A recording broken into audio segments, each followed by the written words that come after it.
What's up, everybody? How's it going? I am Jeff Nadeau, host of the Sit Down podcast and Organized Crime podcast. Make sure you go check it out. New episode is out today. Tony Ducks Corallo. It's our 20th episode. It's a big one for us. 20 episodes in. We've had a great time with it. So if you enjoy Mafia history, go check it out. We've done some great episodes. Chin Gigante, John Gotti, Nicky Scarfo, Anthony Casso, Tommy Patera, Joe Messino, the Black Mafia, Cabani Savage, Carlo Gambino, Tony Salerno, Roy DeMeo, Paul Castellano. I mean, so many great episodes. But this quick message today is not about the show. I'm just going to make one final point about this. I saw Bald Sicilian did a video just a bit ago where he apologized to me. Look, I told him this, and I'll tell all of you, it was really nice that he apologized. He didn't have to apologize to me. I understand what the internet is. I've been on it for a while, especially this kind of the internet, as far as gambling, Twitter, mob, YouTube, all this kind of crap. When I set out to do this show that I do, I wasn't on YouTube. Okay, I didn't have a YouTube channel for this, and I didn't really need one.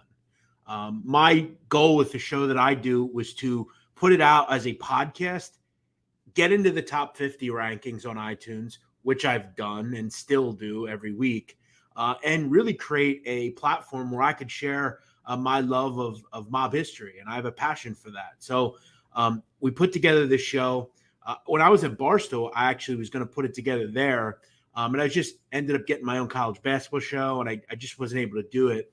But I ended up putting it together. The goal was to get it popular, and we've done that. You know, we're at over 250,000 views. I have only 20 episodes out. You know, we're hitting 13, 14,000 an episode. So when I came on YouTube, I guess the goal that I had was to create more of a buzz through people that I know love mob history and mob stuff. And I felt like, well, maybe I'll get involved a little bit in the mob genre on YouTube. Now, I didn't think I was going to end up interviewing any of these people, which I don't know if I ever will.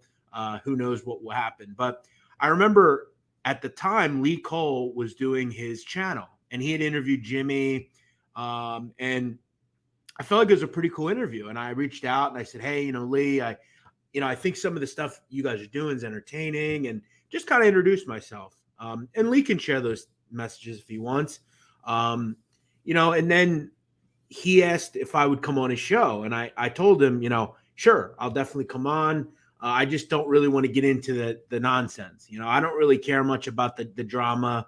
That's not really why I'm doing this. And he was like, no, it'll be fine. It'll be fine.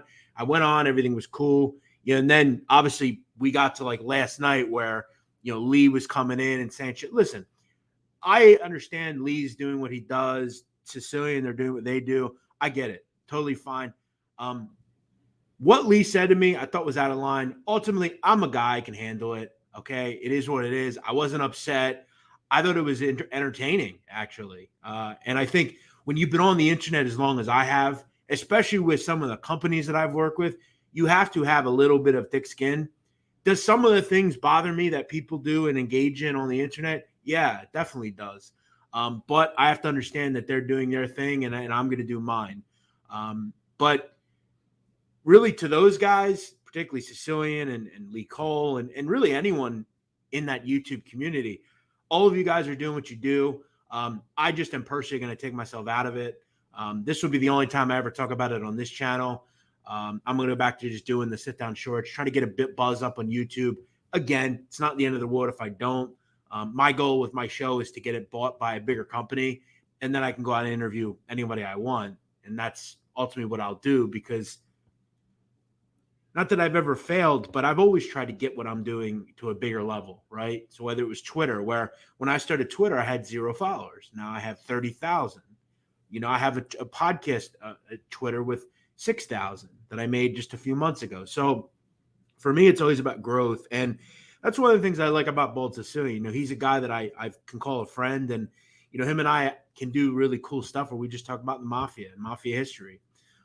So I just thought I'd come on and just kind of mention, I thank him for the apology. He didn't have to. He's just a stand-up guy with that kind of stuff. And, I guess for me, it's just really not my thing. I do enough of the beef stuff on Barstool and that kind of thing. This was kind of a solace for me as far as every week we have a show, we talk about a compelling figure, and that's it. That's all we do, and people like it. So, um, you know, that's that. There's a couple of comments I'll share quickly. What's up, Beantown? Steven says, shout out to Blackjack. Yep, my co-host, Blackjack Fletcher.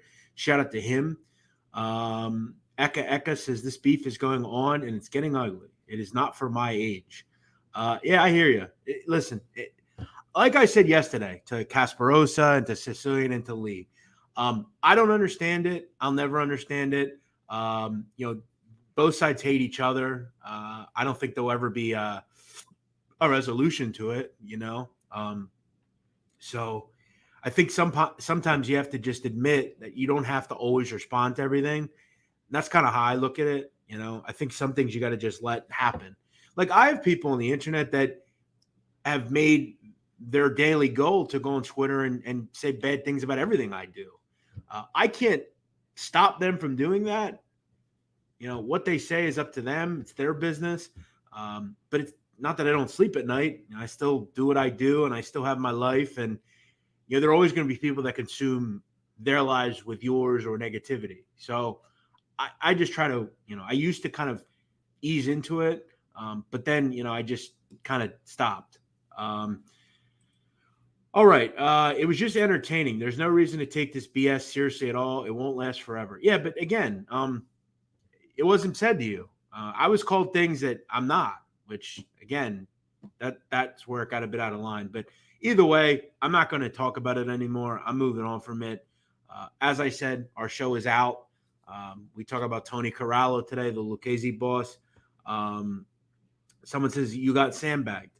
Well, look, I also have to know though that the shows that those guys do are, it's about the time that we're in now, and they kind of just talk about everything that is going on. So, it is what it is. You do what you do. You have your show, and that's it. Luckily, and I think that's for me where it's a little different. I have another part on the internet that I'm a part of that none of the folks on YouTube in this community really know about. So, I think they'll see stuff about me. They'll be, oh, he's a this and that. Keep in mind, all that stuff is for Barstool consumption. Like that's part of the game there. That's how things go there. You beef with people, whatever. But ultimately, even there, I have a side where for me, I get down and just talk about sports. So yeah, I don't really have any other agenda here. The only agenda I have is, again, to put a show out each week. And, if we can get some people of YouTube that end up listening to it, that's the goal. I'll take a listener wherever I can get them, and that's really the goal. Like when you do and are trying to build a brand, you have to take it everywhere, right? So the goal is always to get new people, maybe that don't know who you are. And on YouTube, let's say I started this channel 2 weeks ago, I got 300 or so subscribers. Those might be people that I never knew of or didn't know who I was. It's all about finding things wherever you go. So, I don't think I'm the greatest in the world at building a brand, but I've kind of been able to build something over the years. So I think that's something that I know about doing. Hand out wrenches. No, I don't need to. No need. I don't need to hand them out. I can control my own channel. Jeff, would you ever do a Philly show with Jeff Canarsie, but past Philly mob stuff? Well, yeah, I like Jeff. He's a good guy, and I know Jeff, and we'll do something on, I've done the Nicky Scarfo show. I'm definitely going to do a Philly 90s mob war show, maybe a John Stanfa show. But, outside of that, there's not a ton of else to really talk about with Philly. It's not as vast a history as New York or Chicago. There's only been, 5 bosses, right? It was obviously Sabella and that group before Bruno, and then Bruno, and then, Philip Testa, and then, briefly, Nicky Scarfo, and then Stanfa, Natali, and then the current leadership. So it's not as vast a history And like I said, I did a show with Scott Bernstein where we did talk about Nicky Scarfo. Go check that out, episode 2 of the podcast. We did the Mafia Cops. That's a great one. We've done some real good ones already, and we've got so many more to do. I mean, we got Lansky, Luciano, Carmen Galanti, Sam Gravano. We had so many shows to still do. I probably have 100 people still to do. And then we still haven't gotten into like Dillinger, bank robbers in the early 20s and things of that nature. I want to do an Alcatraz show. We got drug traffickers.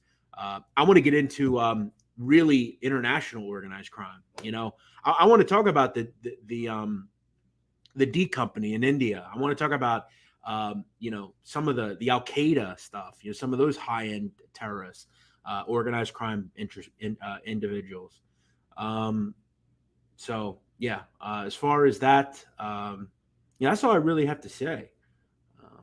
You know, I think I'm good. I thank everyone that says good words. Thank people that don't. Ultimately, I know that whether people love you or don't, the goal is to get them to watch. So anytime someone negative comes into the chats, I almost am okay with it because a view's a view, as they say. Cosimo says, talk about the Ndrangheta.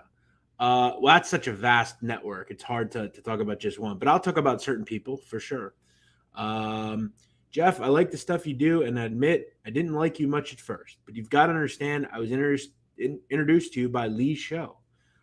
Keep doing it. Okay. Yeah. Well, that, and again, like, see, that's the goal. You know, that's why I went on those shows, because the goal initially is to build whatever brand you're doing. But for Lee Cole to say, and this, you know, what one thing I'll say about Lee that's just not factual. Lee didn't build me. Okay. Again, I have my own podcast, and Lee, if he wants to, I can send him my numbers directly from my producer. If he's able to do that, I hope he does. You know, salute to Lee. Ultimately, I don't know Lee. Never going to meet Lee. You know, I wish him the best, whatever he's doing.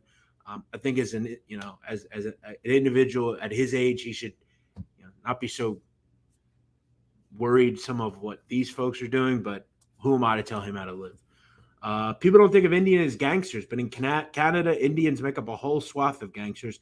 It's pretty crazy. Yeah, you know, D Company in India is one of the biggest criminal syndicates in the world. So, yeah, there's all sorts of that going on. But here we go. I'm moving on back to the shows and to the content. By the way, this week I'm going to do a video, I think, on Frank Cali and what happened in that murder. There's a lot of things that are going around that aren't true. And I'm going to kind of chat about that a little bit. We're going to talk a bit about the suspect, the individual that did it. What was his story? We've already done a few sit-down shorts on the channel. We did one on John D'Amato, who was the one-time boss of the Cavalcanti crime family, who was outed as a homosexual. We talked about him. We did a Skinny Dom Pizzonia show, a little bit about Skinny Dom. And we did last week a show on Sonny Pinto DiBiase, the, to me, shooter of Joe Gallo. So also going to do some stuff on Michael Paradiso, which you know, there's out. I've got some other show ideas to do. So those are a little more smaller episodes. People are asking who we're going to do next week on the show. I'm not sure. Maybe Galanti. I was thinking about maybe Jimmy Failla. Jimmy Brown, who was one of the great money men in Gambino family history, controlled the garbage industry for a long time. Jeff, real quick, was John Gotti Sr. really deaf in one ear, like the FBI said? I've never heard that. I do know that he had a foot problem after a concrete mixer fell on his foot when he was a kid. If you notice, he walked on the back of his feet, and that's something that juniors talked about. Jeff, make sure you don't do any research on your computer. Yeah, well, it's reading. I read. I like books. And I guess I could share maybe some of my favorite books. I talked about this book, one of my favorite mob books. Let me get a couple others. Hold on a second.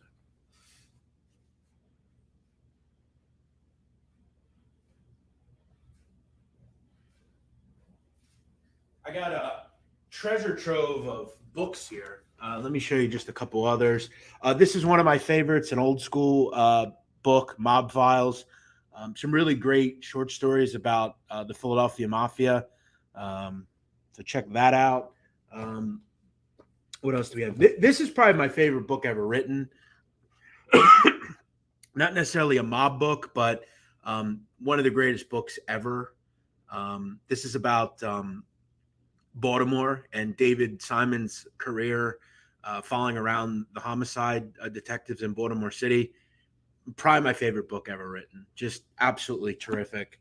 I'm a big fan of The Wire. It's my favorite piece of entertainment ever. So, yeah. This is another book I love from the great Sean Patrick Griffin, one of my favorite authors, a friend of mine. This is a great one if you enjoy, organized crime. You got to know about the Black Mafia. Really just an interesting group. And this is a great one. I actually enjoyed this book. I know a lot of people don't like John Vesey, but I enjoyed this book. Obviously John's a bit of a nutcase, but I always found this book to be pretty interesting. And then just a few others. I know people aren't big Larry Mazza people, but I've actually found Larry to be pretty compelling. I think he's one of the only mobsters that ratted that I actually have a bit of respect for. I think he's someone that really, I think, did what he had to do at the end just because of what happened. And I thought this was a great book from Larry. So I'm hoping I can speak to Larry soon. And yeah, I kind of get some more of his opinions on what all went down. So a few Bob books that I wrote, or I didn't write, I like. And I think down the road, I'm probably going to write some books myself. I have some ideas for books that I think would be pretty cool. Probably mob things. I might do a book on Tony Corallo. Not a lot of people have done them. So I think that's something that I have interest in. I would love to do some Bath Avenue stuff. I've always been fascinated by that story. I think a movie will come out, though, I'm sure, on that group. But and then I have some of my own personal mob, things that I want to do. So I don't know. I like writing. I like reading as well. So thanks for listening, Charles Wolf, Carly G. Truth from Lies. Thank you, Carlos. What's happening? How you doing? Good to see you. Captain 4K. Well, look, shows are shows. You do what you got to do and do it. But I just kind of want to make it clear, going forward, I'm just really not going to be part of it anymore. I don't really. I just don't really want to get into it. I'll gladly do shows with FBS about mob history, but that's really it. Exactly, Lexi. Yeah, exactly. Stock host of news. I know a lot. I have a thing or two about books. I know a thing or two about books. Yeah, good. Yeah, reading is huge. You got to read. Larry Mazza. It's Mazza. But okay, whatever you say. That's not true, but okay. Sadly, this form gives a lot of people the ability to kind of repaint history. That's just not true. So, and again, there are guys like I'm not friends with any of these folks. I think some are different than others, though. Thanks for checking in. Someone else's business. Thanks, man.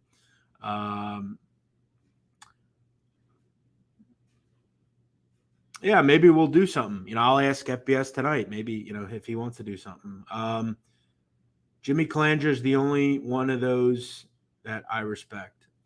Yeah, Jimmy, I think his story people don't necessarily know. Listen, I think all the guys that we talk about and have been in this genre, whether it's Sammy, Michael, Gene, Jimmy, John A. Light, Mazza, all these guys, they all have a past, and they all have a past where they were involved in Cosa Nostra. And by the way, it's not La Cosa Nostra. La Cosa Nostra doesn't make any sense. If you know it in Italian, it does not make any sense. It's Cosa Nostra. even John Jr. I mean, all these guys that not that John is on the same level of those guys, but all these people that talk about Frank Collada, Hootie. I mean, any of these people. I don't know much about Hootie's life. I don't really know how much he was involved. Maybe I'll have to speak to him at some point. But as far as the guys that I just mentioned, they all were part of this life at some point, and they all have stories. So, yeah, I think they all are interesting in that sense. But I do not think that some of them are respectful people and people that I should respect. I know how to, I think, keep distance between them. I'm good, Carly. I'm totally fine. I'm enjoying this. If anyone has any comments or questions, I do have to run soon. I'm hoping to get out there and exercise before the rain comes. But at any rate, even if the rain does come, I'll still be out there, because when you are attempting to do something, you have to not make excuses. So for me, I recently lost 120 pounds. And for me, it was out there hot, cold, rainy, sunny. Didn't matter to me. Rain or shine, folks. La Cosa Nostra makes no sense. It basically translates the our thing. Exactly. 100% right. So if someone says La Cosa Nostra, they just don't really have any grasp of that language. Appreciate your knowledge and dedication. Thanks, Corey. I appreciate that. Thanks, Charles Wolf. Appreciate that. Thanks, Captain 4K. Always. Thanks, Steven. Appreciate you. By the way, guys, please check out my podcast, The Sit Down. You can check it out at the bottom there. You can get it wherever you get your podcasts. South Philly Italian, it looks like. What's up? How you doing? Where are you from in South Philly, brother? I used to live on Watt Street, 2600 Watts, right next to Pop's Water Ice, if you know where I'm at. Shout out Carlos. Straight Street says, you're good. Keep doing what you're doing. Thanks, brother. One thing about Jimmy Calandra, he really doesn't want the next generation to make the same mistakes. Yeah, I think, listen, here's one thing I'll tell you about Jimmy. And I don't know Jimmy personally. I've chatted with him occasionally on Facebook. Jimmy is a guy that has done things that he is surely not proud of. He has done things that he enjoyed. He was part of something that I think he had banded to want to be a part of. But it went to places that Jimmy doesn't want to talk about. And that's fair. I get it. And I think he truly doesn't want to see people ruin their life at this point. I know that from what I've seen, he has a job, he's got kids. And I think he tries. And who am I to tell any man how to live their life? Listen, I'll make this very clear. The things John Alec does, I don't, some of the things I don't understand, but I think John has the right to live his life. I don't appreciate the things that he does. I think some of the things that he does are low brow and trashy, but I also do believe that should he be able to go on and talk about his life? Sure. Who am I to tell him anything? And I'll tell him, I've told him before, I'd love to speak to him. If he's willing to answer my questions, I'd love to speak to him. I'd love to have a live interview next to him where we chat. I'm not his friend, but I want to talk to him unbiased, and I want him to answer my questions, and I want to talk about his life. That's all I want to do. That's the goal of all I'm doing. I have no beef with any of these people. Do I think Sammy did some grimy shit? Of course I do. Do I think that some of these guys are grimy people with their behavior? Yeah, I do.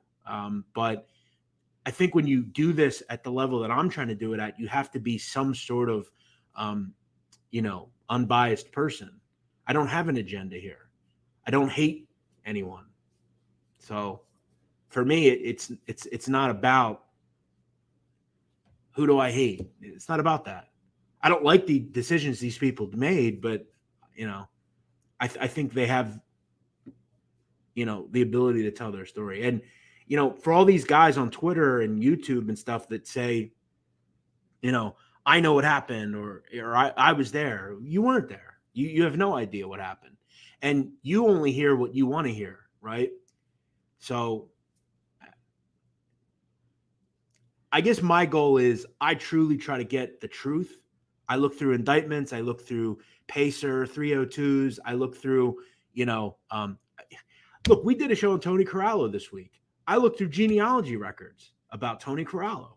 That's some of the, I'm trying to get some info that people just don't necessarily know or don't necessarily have. Some of this stuff is not as easy, but you have to dig, you have to do and put a little effort into it. Earl Sammy Gravano says, easy, Jeff. Hey, listen, if that's truly you, Sammy, I'd love to talk to you. But I don't think it is. But hey, shout out to you if it is. South Philly Italian says Italian market now in the stadiums. Oh, so you lived not too far from where I was at. I was 2,600 watts, as I said. Richard Betancourt says, what's up? You're the man. You've got dignity. You're about content out that informs people. It's the life. Shout out to San Antonio. Love it. Thanks, Richard. What else do we have here? See you soon. The weak always think that having a big heart makes them weaker than they are. The opposite is true. They can't cover up the fact that they're weak. Right. He says, see you soon. I'll see you soon. We all read the same books. Your Whitey Bulger show was full of misinformation. Okay. Well, what did I get wrong, Jilla? Let me guess. You're from Boston and you knew Whitey and everything about him. What are you going to tell me? You're going to tell me John Martirana didn't kill people? Is that what you're going to tell me? Tell me what up. I'd like to hear it, Jill. Hey, you want to come on the show? Let me know what I got wrong. I'd be happy to have you. That's how you do. Pacer, Lexus, Nixus, FBI wouldn't even. Yeah, well, I think FBS knows a lot about the mob. He knows a lot more than most of these folks. Well, Jilla, again, if you want a link, I'd be glad to have you on the show, and you can tell me what I got wrong. Just let me know. I'm happy to do it. We can hang on for a few minutes. Shout out from California. Hope you're good. It's still California, but I understand, Alex. Thank you for checking this out. What else do we have here? Do you see Scott Bernstein ever acting like these fools? I know Scott. I just talked to him. I got a call, matter of fact. He called me last night. I was doing some shows. No, I don't. No flip-flop for me. I've always been kind of steadfast in my thoughts. Scott Bernstein knows a lot. Definitely does. Shout out to the Gangster Report. I was actually on Scott's show a couple of weeks ago. If you're interested, the original Gangsters podcast, we talked about some old Joey Merlino quotes. We talked about BMF. We talked about White Boy Rick Wershey. We talked about Larry Hoover. We talked about all sorts of stuff. So if you enjoy Scott, enjoy his show, Original Gangsters podcast, go check it out. A couple of weeks ago I was on. The Joey Merlino stuff was funny. We talked about some old quotes from him and just how he was classic, some of the shit he said. Well, he still is classic at the end of the day.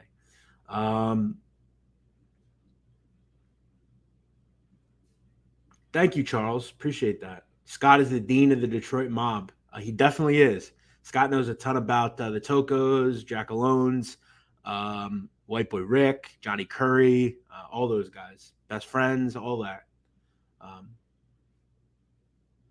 By the way, speaking of Detroit, White Boy Rick is actually going to be played by Eminem in the new Black Mafia TV show, Black Mafia family TV show, which would be interesting. Dan Moore says, ask Scott about Gunner. Well, maybe, I'll tell you what, maybe we'll get Scott on. Maybe we'll do tonight. If I can get Scott, you know what? I'll call Scott right now. Let me ask him. Let's call him right now, see what he's up to. Your call has been forwarded. Wow, he ignored me. Or his phone might be off. Let's see. Is his phone off? He must be in a meeting.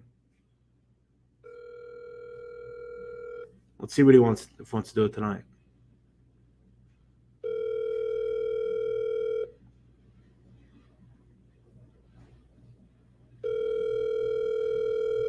I'll have to ask him. Maybe we'll do it tonight. We'll get Scott on and do a little Q&A.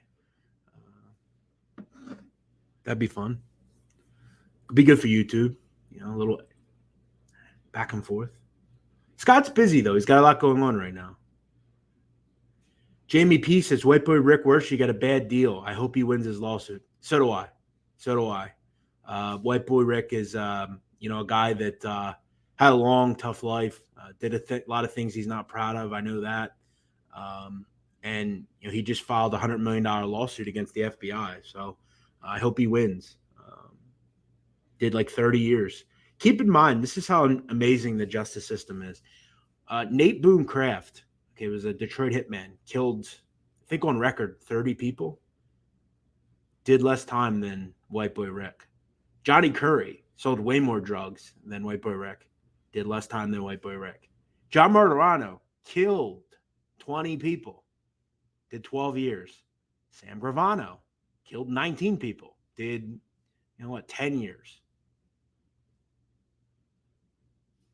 It's crazy. It's crazy. The drug justice system in this country is one of the most pathetic systems on earth. Truly. Sometime we'll talk about that. I talked a little bit about the drug war before. I think it's the biggest concern facing this country, really outside of global warming. I think it's the biggest problem this country has. The drug war is a complete and utter failure. Utter failure. We've got to get rid of it. It has completely destroyed this country, rural and urban. And that's why the reason cities are the way they are have a lot to do with the drug trade. It's that simple. And the fact that you let people walk the streets that are bad people. Cops aren't doing retroactive investigation. Everything is backwards. And that's why you have people killed in the streets. That's why you have people going to jail that shouldn't. That's why you have people that are out of jail. The whole system's fucked. People that should be in jail shouldn't be in jail. And the people that need to be in jail aren't in jail. That's where we are. It's crazy. It's just really pathetic. What else do we have here? I look forward to collaborating with you. Okay, well, hit me up.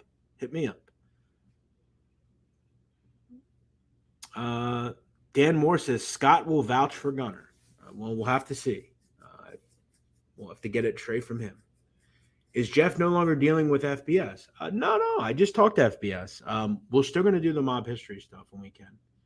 What is my favorite book all time? My favorite book all time is about the mafia. Is probably Five Families. But this is my favorite book all time, like about other stuff. This is the best book ever, in my opinion.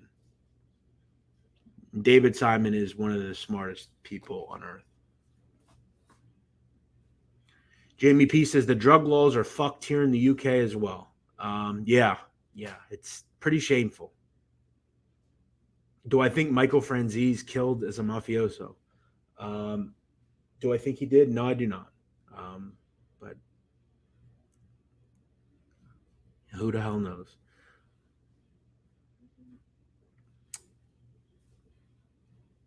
But okay, guys. Well, I'll tell you what. We'll do 5 more minutes. If anyone has any comments on anything, questions on anybody, you can ask them now, and we'll chat about them for a few, and then we'll get on out of here. This has kind of turned a bit longer than I wanted it to, but all good.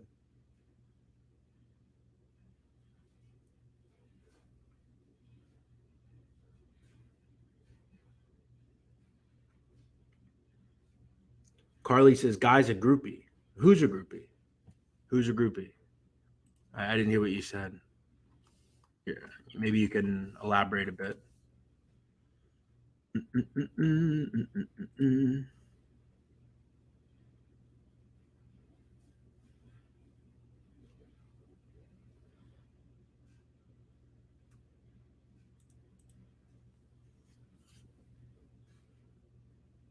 When are we going to talk about Neil Delacroce? Yeah, we actually might do him next week. I totally forgot about Mr. Neil. I know my co-host really likes Mr. Neil, so I always enjoyed him as well. So we'll talk about him probably next week. Carlos Munoz says, "I got my own fanboys." Yeah, I see that. Who's my favorite mob guy that I like talking about? Well, my 5 favorite mobsters of all time are going to be Tony Salerno, number 1, Gigante, number 2. Tony Accardo, number 3, number 4, Tony Ducks, and number 5, probably Joe Watts. Michael Paradiso, though, is pretty high up there as well. For a long time, it was Joe Messino until he cooperated. Thought that would obviously hurt him, but yeah, Tony Salerno is my favorite mobster of all time for sure. Tony Accardo is the greatest mobster of all time, in my opinion. As far as the greatest mobster, it's definitely Tony for sure. He trumps everybody else. No Westies. Yep, Westie show's coming. We're gonna do that for sure. Talk Jimmy Coonan and Mickey Featherstone, all those guys. That'll be a long show. Where do you get Fila suits? Off their website. Off their website. Joe Batters is the top 5 boss of all time. Well, he's got to be number 1, no? I mean, he literally never went to prison. The only one that can say that. Ever. It's pretty crazy. I mean, he was literally in the life for like 60 years, never went to jail, not one time. And he literally controlled the country for the most part. Carlos Marcello's in there. I mean, he was he was one of probably the most powerful person in the country at one point. You know? I mean, he literally had a president killed. One of the most famous of all time. I mean, New Orleans has been around forever. You know, they had guys in the 1890s. Dan Moore. Jeff, I think you're a good guy. Just watch your back around these guys. I still think you look like Babe Ruth. No disrespect. That's not disrespectful. Babe Ruth was awesome. I've actually had that said before. People say I do look like Babe Ruth. I get it. Fat Tony was awesome. You ever hear about the guy that caught vandalizing his grave? No, I never heard about that. I'll have to look into that.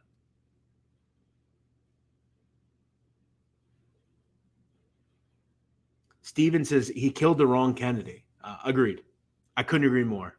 RFK was the one, not Kennedy.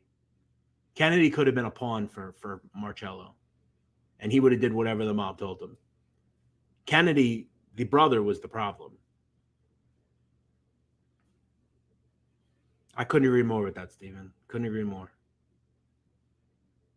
And yeah, I mean, RFK ended up getting whacked eventually anyway. So, and by the way, I will say this: there was something going on with Sirhan. Just saying. I don't know if he was the only, one. Just like I don't think Lee Harvey Oswald was the lone killer of JFK. But again, if you know anything about LHO and Jack Ruby, they were both connected to Marcello. So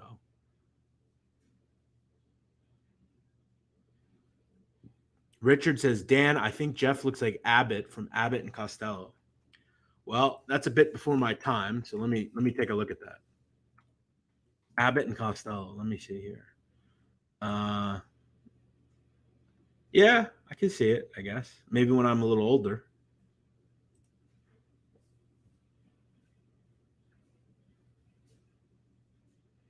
Charles, I don't know what you mean by that. I think your comment was wrong.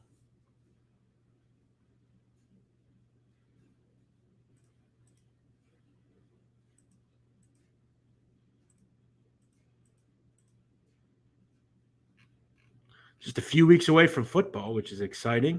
I can't wait. Going to be a big season. That'll be awesome.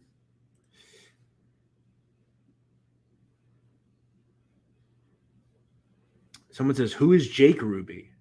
Jack Ruby. Jack Ruby. I don't know who Jake Ruby is. Was Russell Buffalino ever temporary boss of the Genovese crime family? Not that I know of. Could it have happened?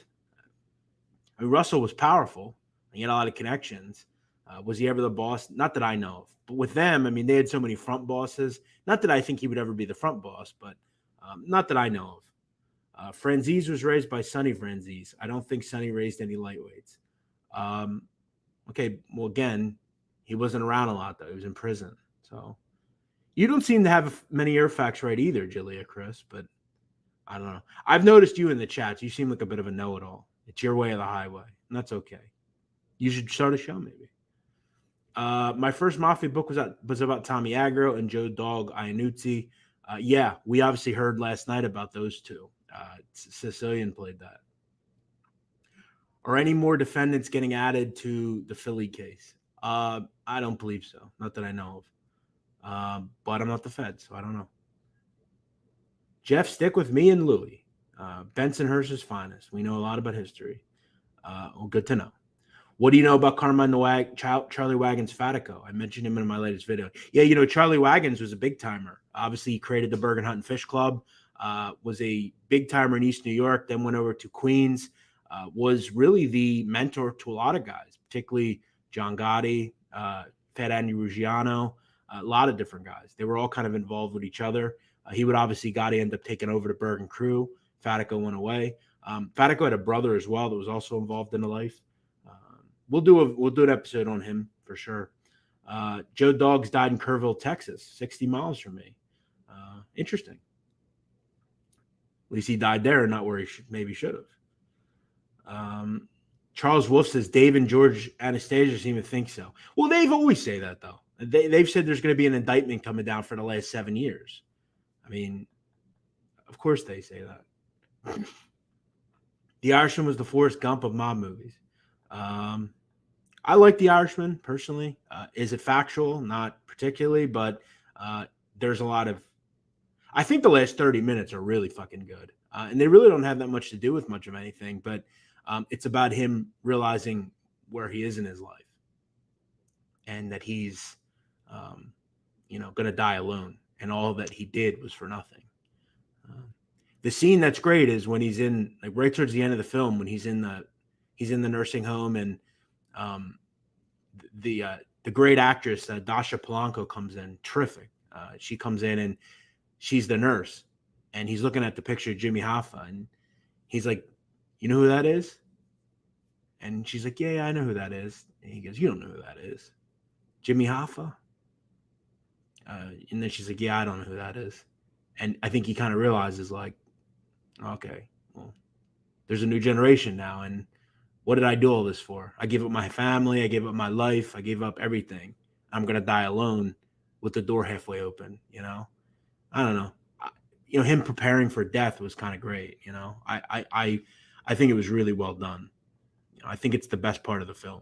And that's what put the film, like, into the legend of really good for me, because of that. I thought that was so well done, because that is truly how it goes for most of these guys. They look back and there's a lot of regret.